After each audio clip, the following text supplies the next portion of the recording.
It was supposed to be the happiest day of my life. Sunlight poured through the stained glass windows of the chapel, casting rainbow patterns on the polished wooden floor. The air smelled of fresh flowers, roses, lilies, and jasmine, and a string quartet played softly, filling every corner with warmth. My hands were clammy, my heart racing with a mixture of excitement and nerves. Today, I was marrying the man I loved, and for a brief moment, I allowed myself to believe that nothing could touch this perfect bubble of joy. Then I saw her, my mother, the woman whose love I had spent my whole life chasing, whose approval had always been just out of reach.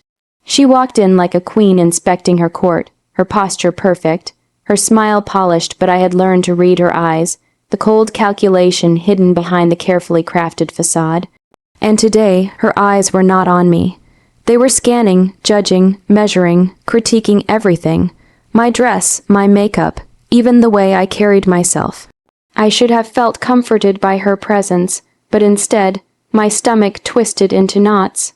She had always had a way of making me doubt myself, and even now, on what should have been the most joyous day of my life, I could feel her words hanging in the air before she even spoke them. "Are you sure you're ready for this?" she asked, voice sweet but sharp, as if she were cutting through silk with a knife. "He's a good man, yes, but do you really belong in his world?"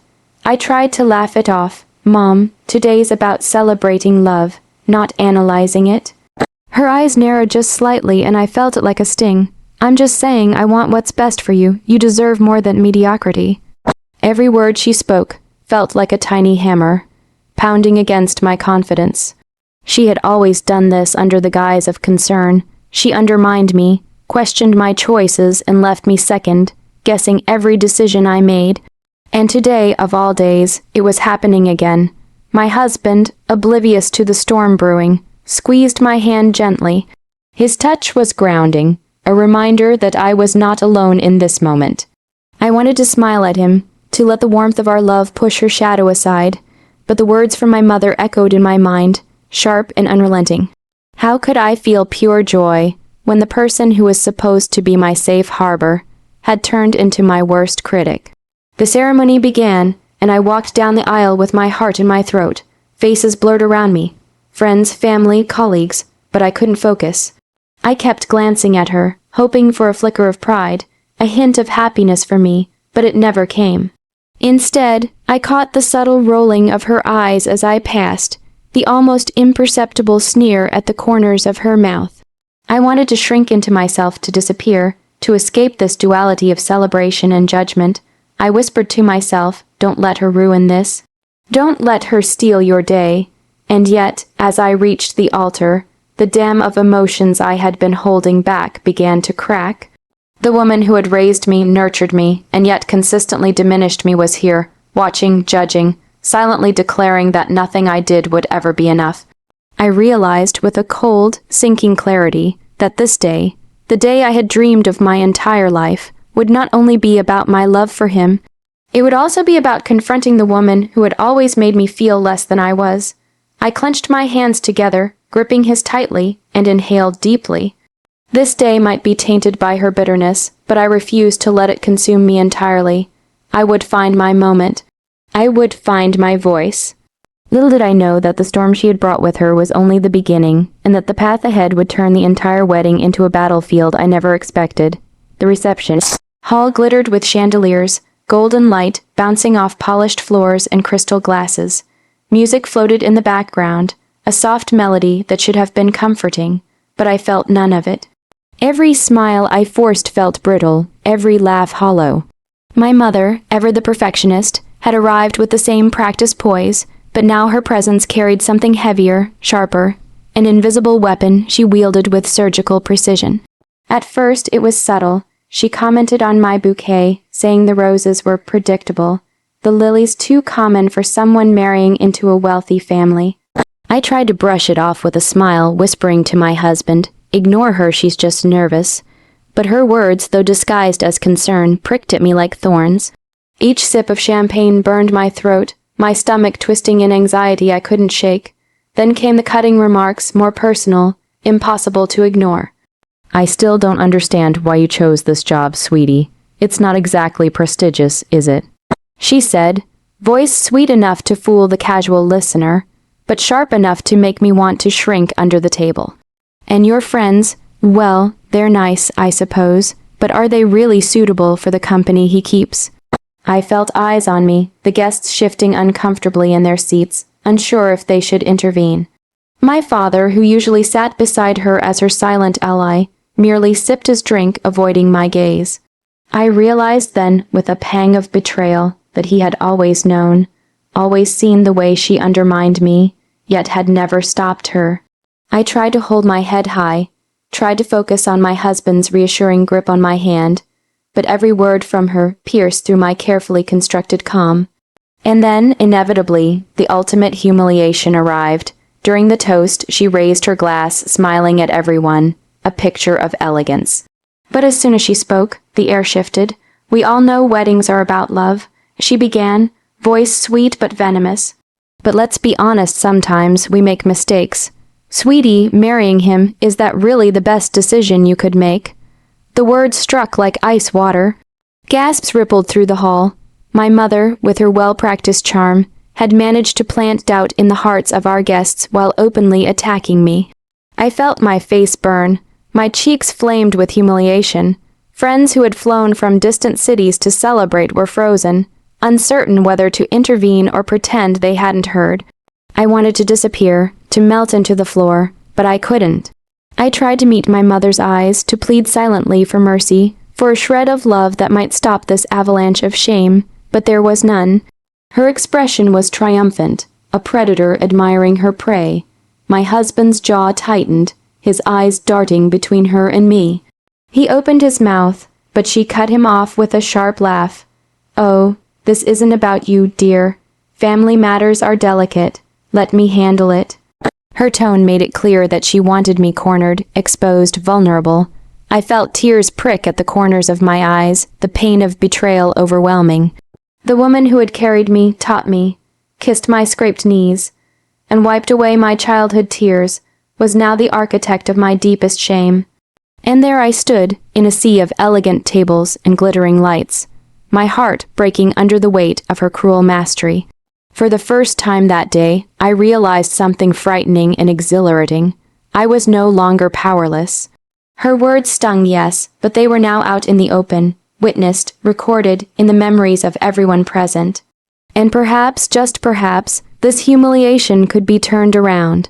Little did I know, my husband had already noticed everything, and was quietly preparing a plan that would change the night forever. I couldn't breathe. The hum of polite conversation around me felt distant, muffled, like I was underwater. My mother, glowing with false satisfaction, had finally left me no room to hide. Her words had stung like poisoned arrows, and every guest who had come to celebrate now seemed trapped in the uncomfortable weight of her cruelty. I wanted to scream, to flee, but I was frozen in place, my hands trembling as they gripped the edge of the table. My husband, however, moved with calm precision. He excused himself quietly, slipping away from the hall, and I watched bewildered. I didn't understand what he was doing, but instinctively, I felt a glimmer of hope. He had never been one to confront her directly, always careful, always patient. Yet now his expression held a fire I hadn't seen before, a silent promise that this injustice would not stand. A few minutes later, he returned.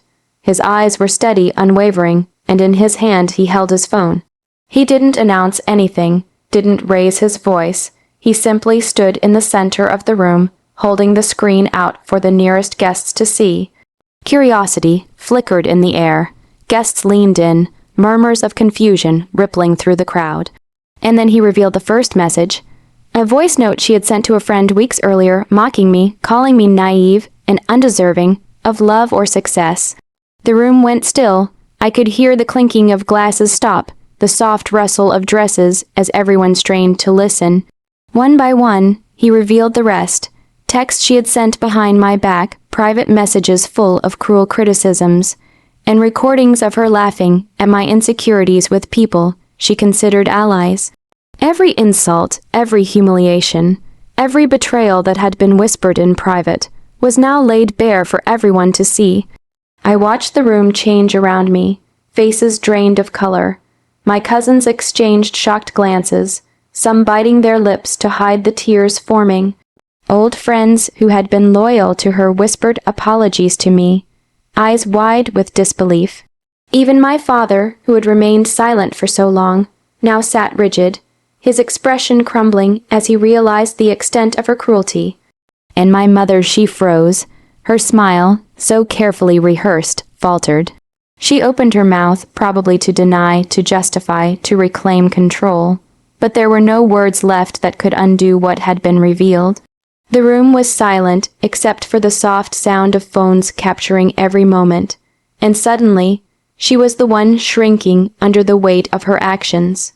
I felt an unexpected mix of emotions: relief, shock, and something deeper, something almost sweet. The power she had wielded over me for so long, the humiliation she had orchestrated with such precision, was now exposed. And I realized with a calm satisfaction that I no longer felt powerless.